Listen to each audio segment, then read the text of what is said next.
raising their young in a dangerous world.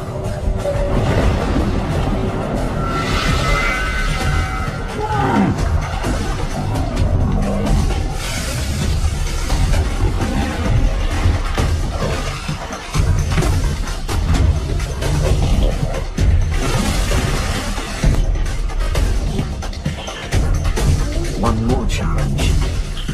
Once a year, their home disappears. To survive, she retreats to a unique refuge, where she'll face impossible odds and heartbreaking loss. But the worst of times will bring out her best and cast a whole new light on a very old animal.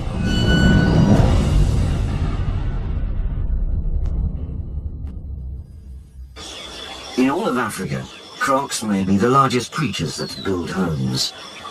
Shelter when the good times turn bad in this remote wilderness.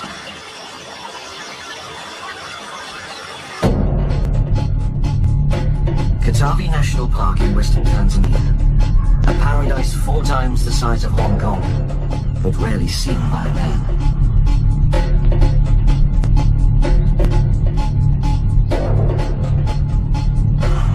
Through the park flows the Katuma River, the lifeline for everything that swims, crawls, or walks.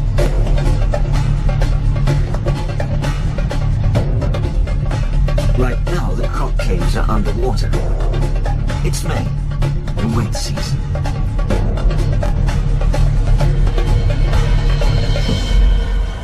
The mating season.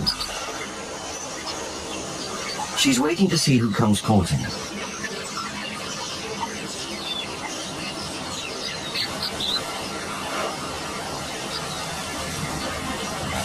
Males fight over the privilege.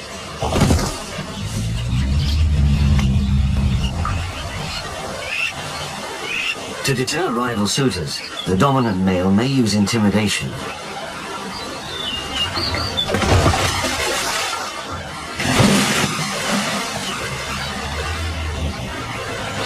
With the rivals out of the way,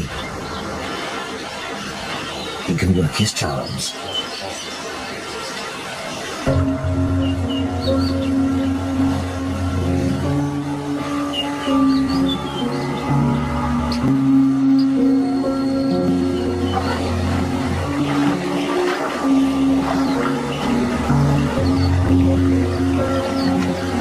Circling in rubble is Croc foreplay. It can last for days, and her suitor may woo multiple partners.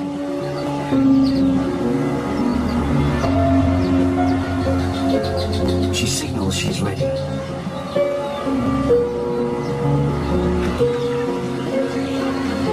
Mating can be a sprint or a marathon.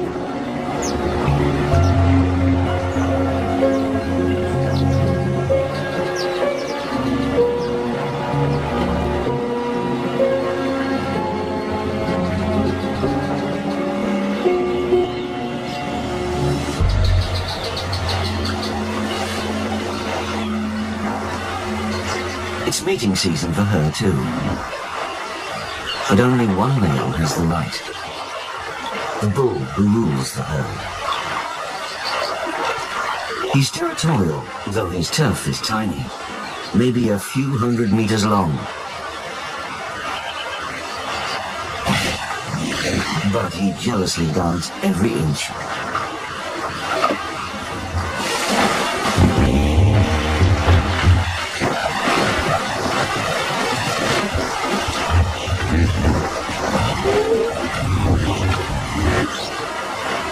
Hippos don't look like fighters, but they're one of nature's most aggressive animals.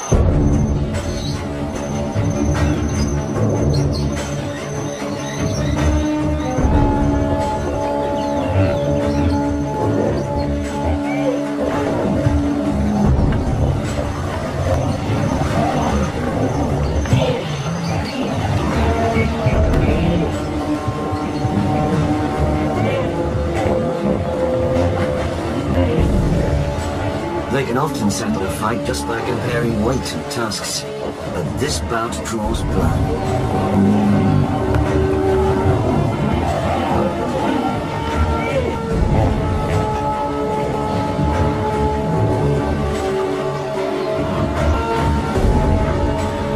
The challenger has second thoughts.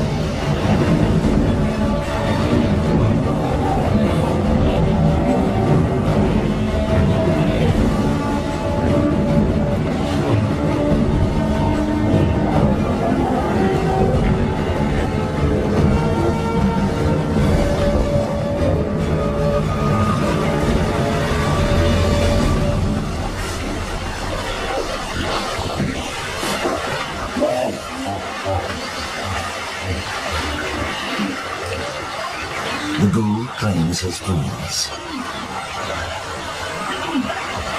Hippos do most everything in water, including breeding.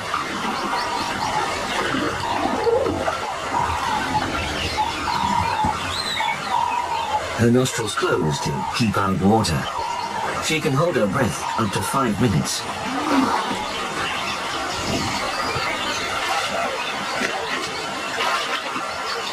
Months from now, in the middle of the wet season, she'll give birth. Her babies will also appear, hatching from this nest, if they're still here. Each time she turns her back, a predator appears.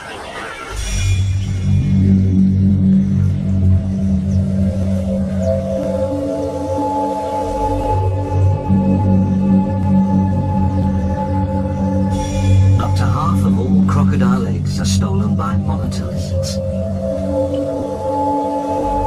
Monitors smell with their tongue. This one has sniffed out the croc nest.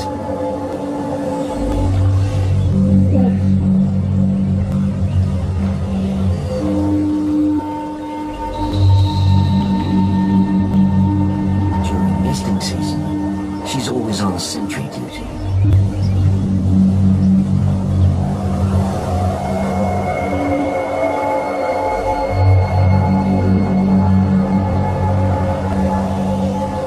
For the next 3 months, she'll hover nearby, rarely eating, ready to thwart any thief.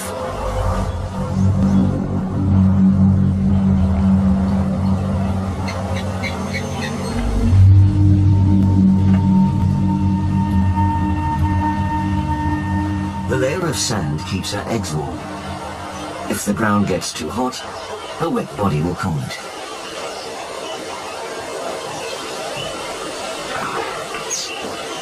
Adults themselves carry a built-in shield against drying out.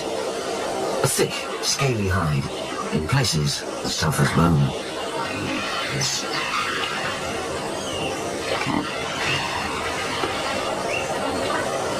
But in a place where the mercury hits 35 degrees, even a croc can overheat.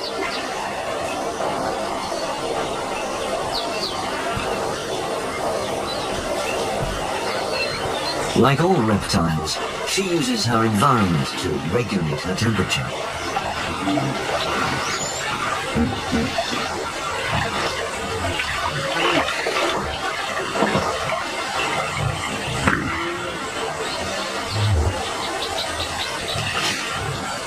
While she cools off, danger returns.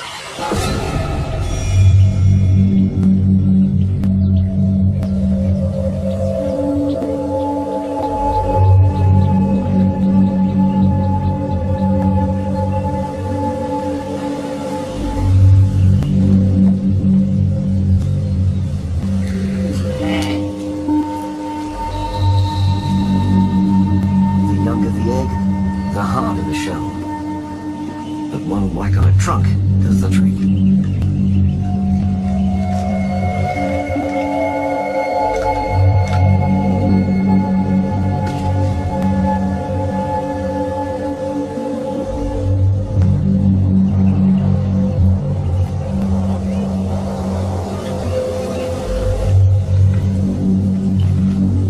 She's tucked her eggs back in and closed up her nest.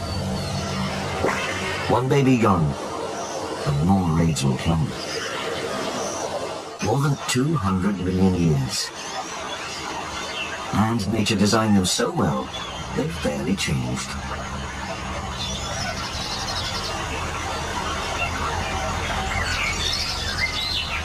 The Nile crocodile is not only Africa's largest reptile, it is one of its largest predators. But she doesn't waste energy stalking prey.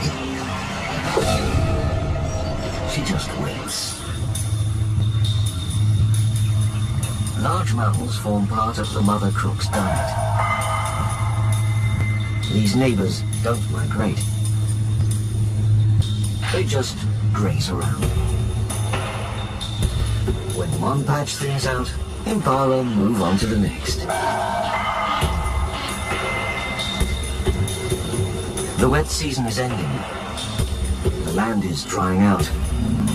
Across the river, the grass is green.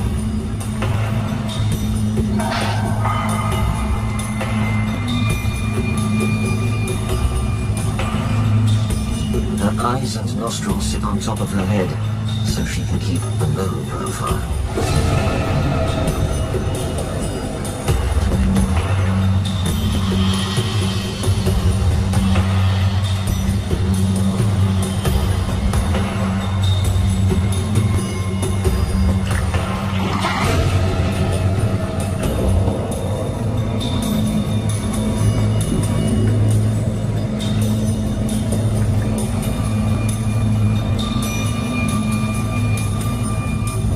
Sees her coming.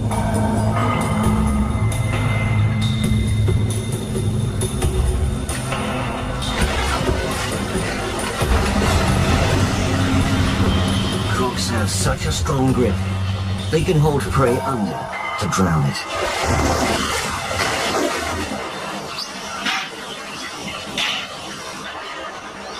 The Katuma is ideal for her kind. Calm water makes breathing easier. Crocs also move easier in water versus land, so they burn less fuel.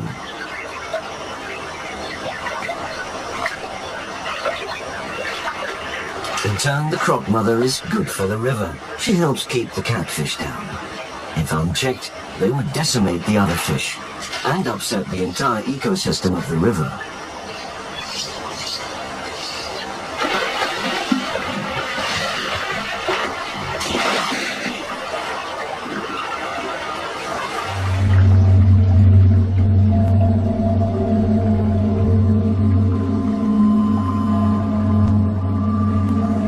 The croc mother performs another vital service, cleansing the river of a source of infection.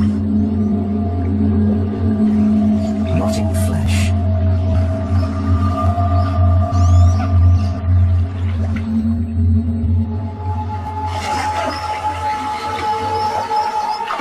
She grabs a bite by holding her entire body to twist off meat.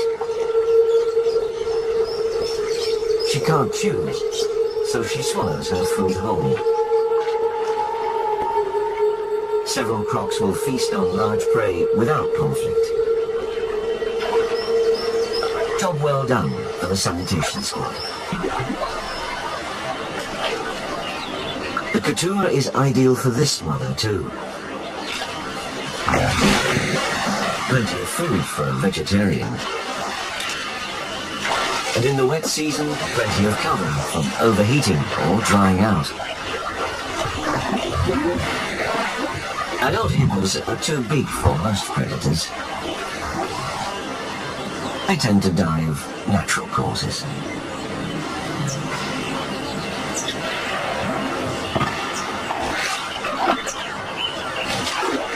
Once again, the cleanup crew is just doing its job.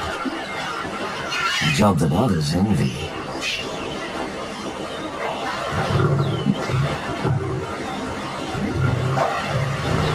This mother needs food for her cubs, and any carcass will suffice.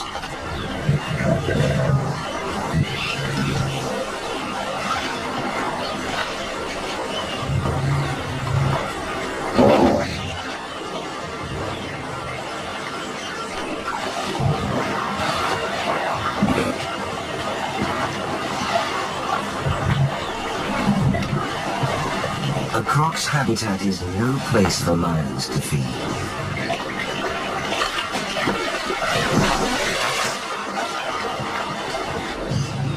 Both mothers, Croc and lion, may lose the carcass.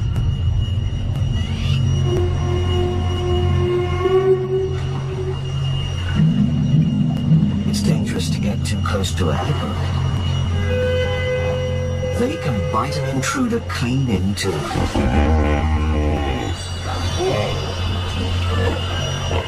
A cub's hunger trumps the danger of crossing.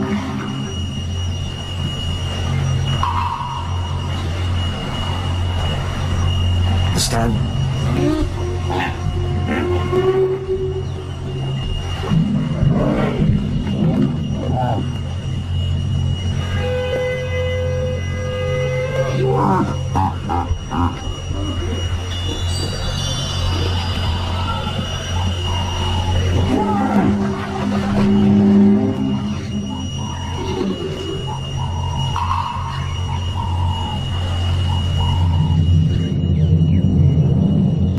Size versus patience, and the lion's patience wins.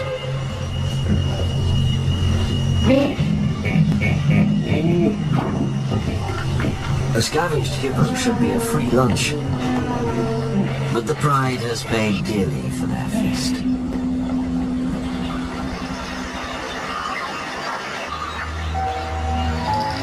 The cub's mother may have crossed an angry hippo.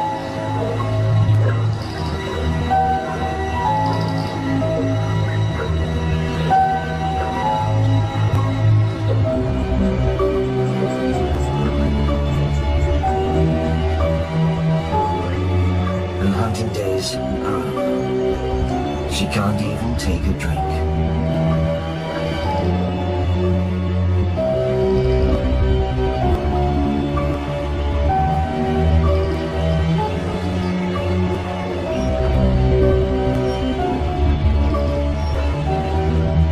It's just a matter of time.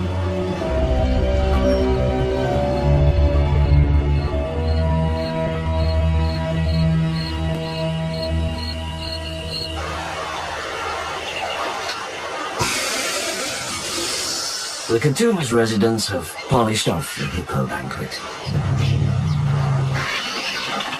Even the hide will soon be gone. Nothing goes to waste, especially as the zone of life shrinks. The river is disappearing. In the depth of the dry season, the Katuma shrivels to a stream of pools.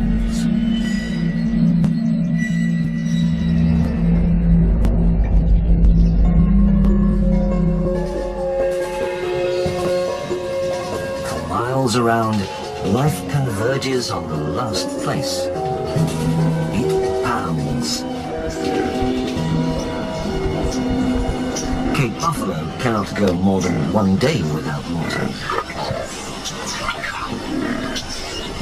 To get a drink, another mother must face a predator.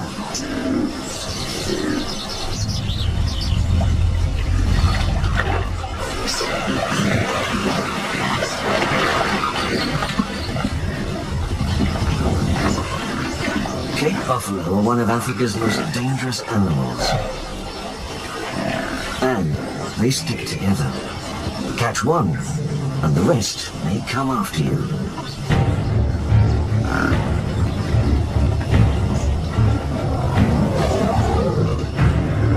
The buffalo can weigh 4 times as much as a lion, and outrun it. Despite the risks, lions seem to crave buffalo meat.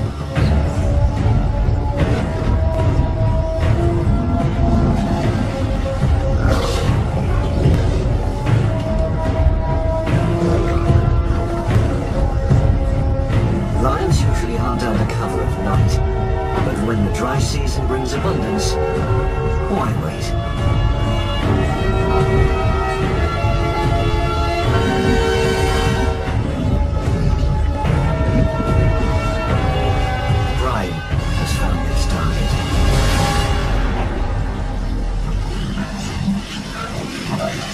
a dead buffalo can still spell danger.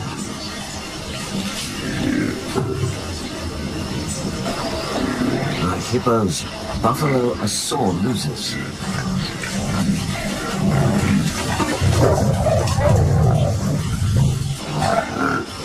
Buffalo are known to mob lions and stomp or gore them to death.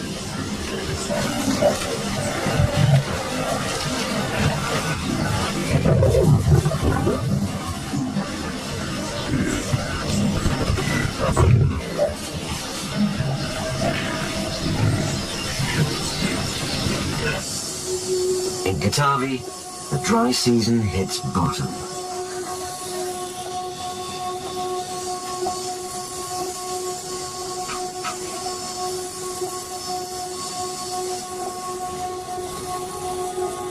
Yet the riverbed still holds food. Insects hiding in the mud. Vervet monkeys manage just fine in the dry season. They rarely drink water, and they usually find food. Even undigested morsels within elephant dung. Remember, nothing goes to waste. But how long can a puny puddle sustain a thirsty crowd? That's the riddle of the sands. They hold underground springs.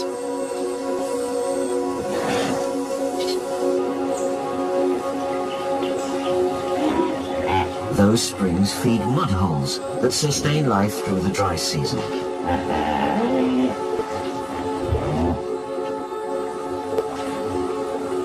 The mother's herd is joined by others from along the river. More than 500 hippos, they share a single pool. Mud. Nature's sunscreen.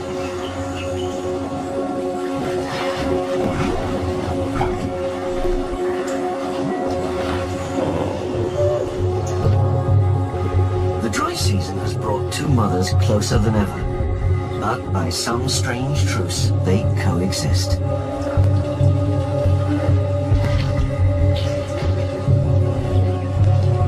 Like hippos, Crocs take cover. In these lean times, they survive thanks to a phenomenon called estivation, the dry season version of hibernation, a time of fasting, and they're built to fast. Of all vertebrates, Crocs have the most acidic stomach known to science, so they can digest most of what they eat, bones and all. Our mother looks lean, but she stores more than half her calories as fat in her gut, back and tail. While some Crocs dig in for the lean months, she has other accommodation. Her cave is built underwater during the wet season while the mud is soft. How she knows how to build it, no one can say. In fact, the entire length of the river is pockmarked with caves. Caves can extend more than 10 meters deep, and 100 Crocs may share it, reusing it year after year, as long as it lasts.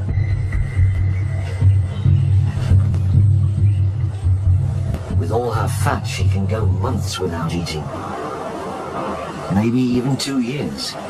Perhaps that's why Crocs survived when dinosaurs perished.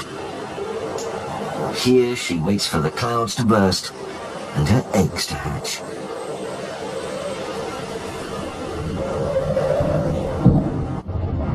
In Katavi, October brings the short rains.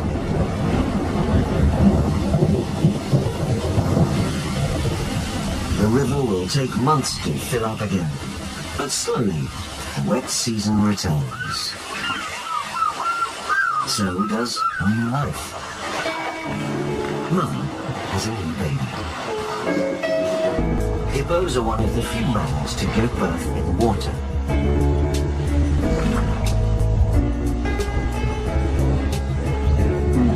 Sometimes weighing more than 50 kilograms, a baby hippo is a big baby.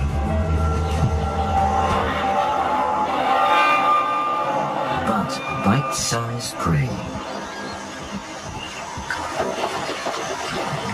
In the months to come, Mother will keep it close.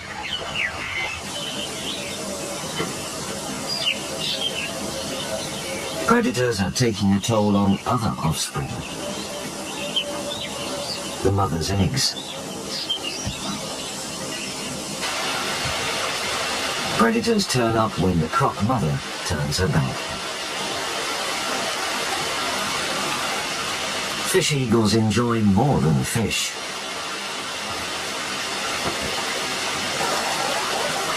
By now, about half her babies are gone.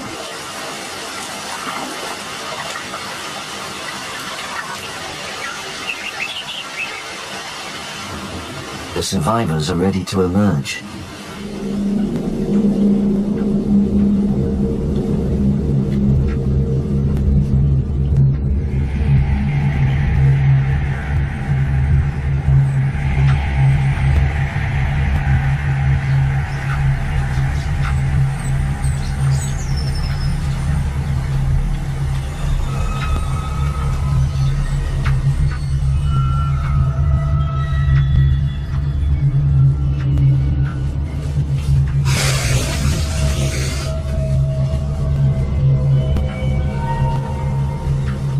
She has excellent hearing.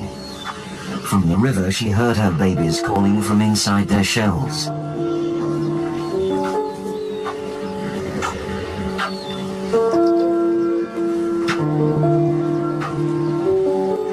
These jaws can bite with more than a ton of force,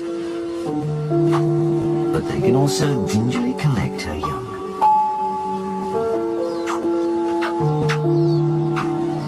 All babies hatch at once, perhaps arranged by tapping on their shells like cellmates to announce their birth.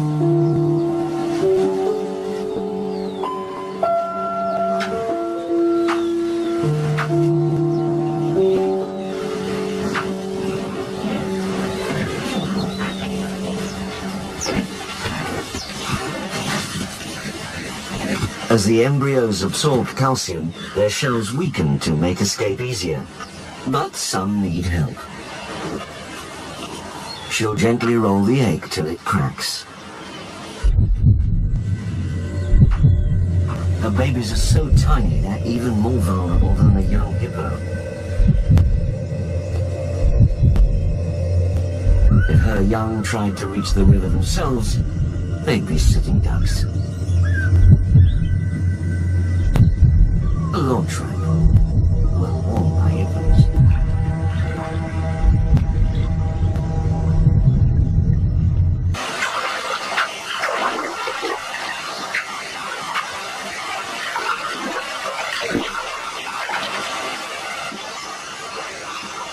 They're born swimmers, and for the rest of their lives, the river will be their home.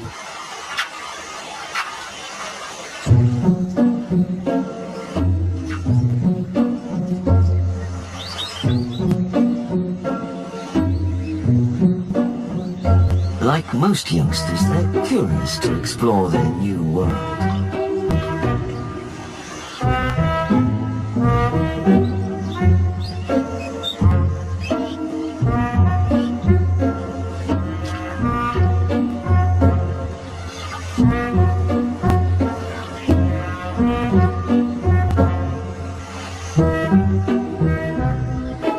The onset of the wet season has flushed out food.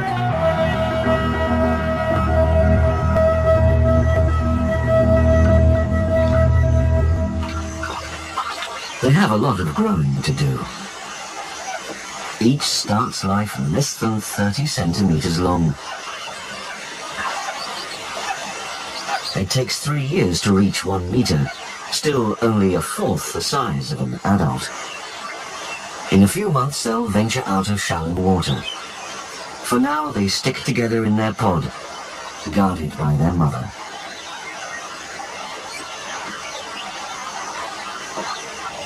If any stray, she heads them off. For good reason. Most everything out here likes baby croc.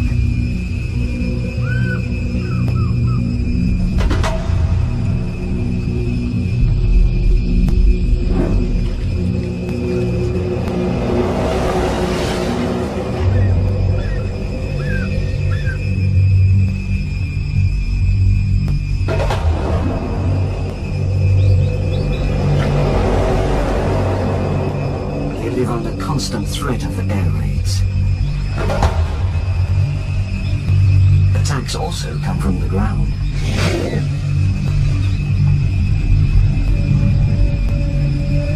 The clever yellow-billed stork often churns the water with one foot to flush out small prey.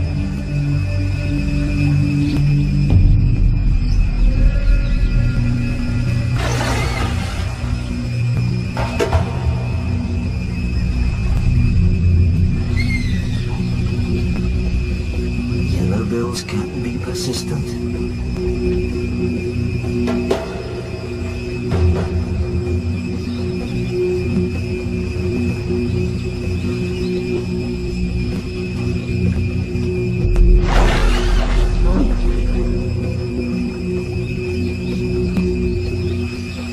Their mother has a talent that basketball players would envy.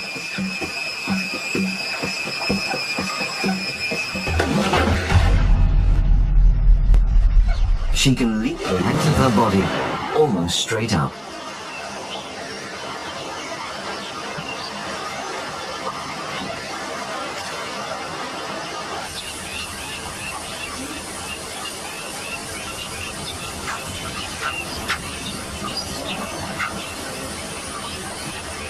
Her dry season refuge has become a sanctuary from predators. But sooner or later, her babies have to come out to eat. And predators are eagle-eyed. Fish eagles can spot prey up to 2 miles away.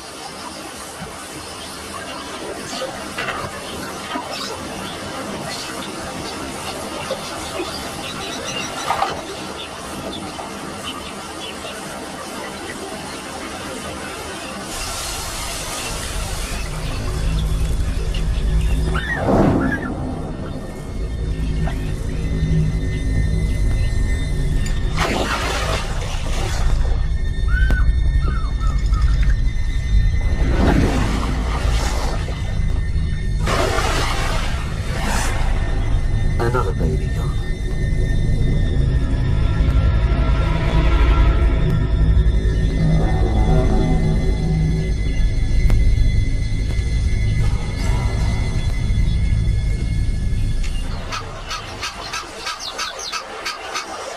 Hippos don't prey on Crocs. They're just nosy sometimes.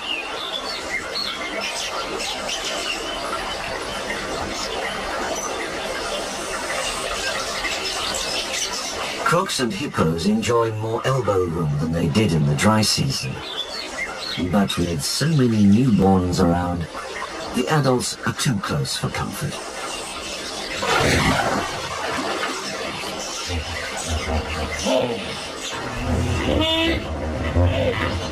The other mother has only one baby to watch.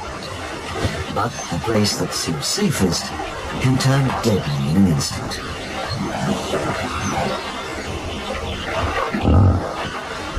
The other hippo bands have left, leaving only the mother's herd, still guarded by the bull, still plagued by jealous bachelors. And once again, a fight breaks out.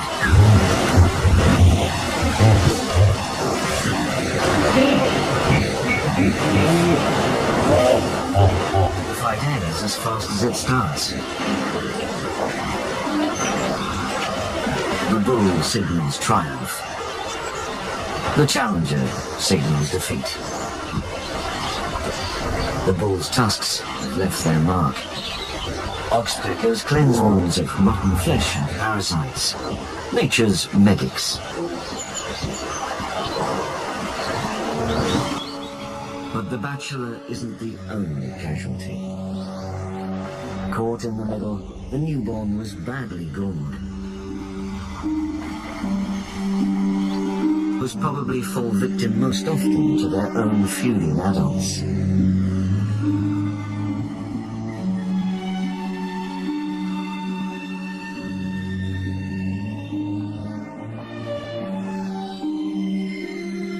Predators smell opportunity.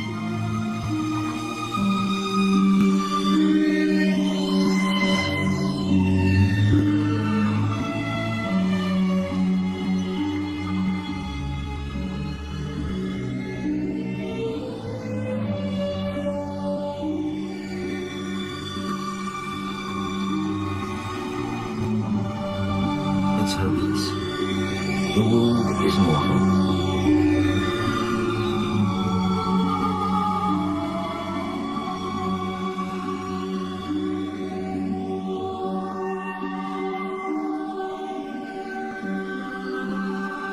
Only one question remains. Who gets the prize?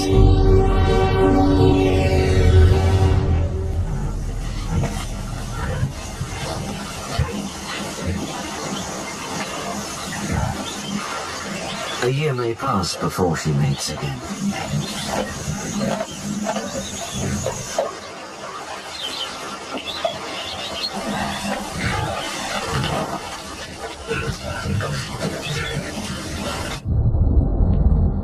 Life is about to come full cycle. The Katuma is about to burst. March brings the long rains.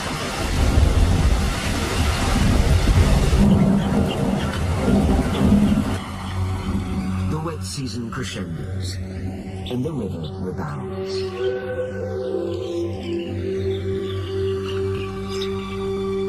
Once more, the Katuma floods the Croc caves, needed till the next dry season.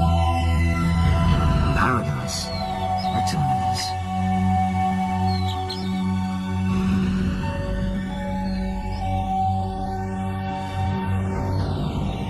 The migrants return too.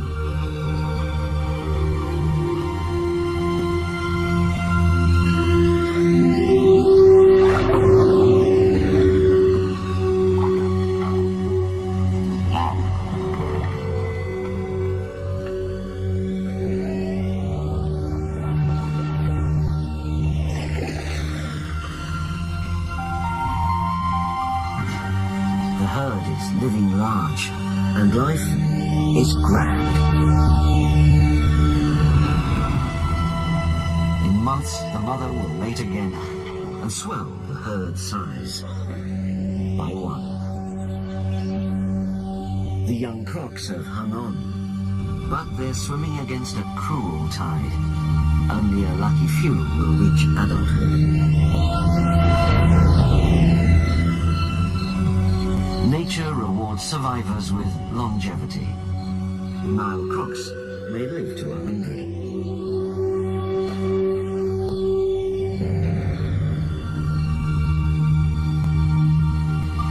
This too will pass. The river comes, the river goes. Life enters this world and suddenly is taken out.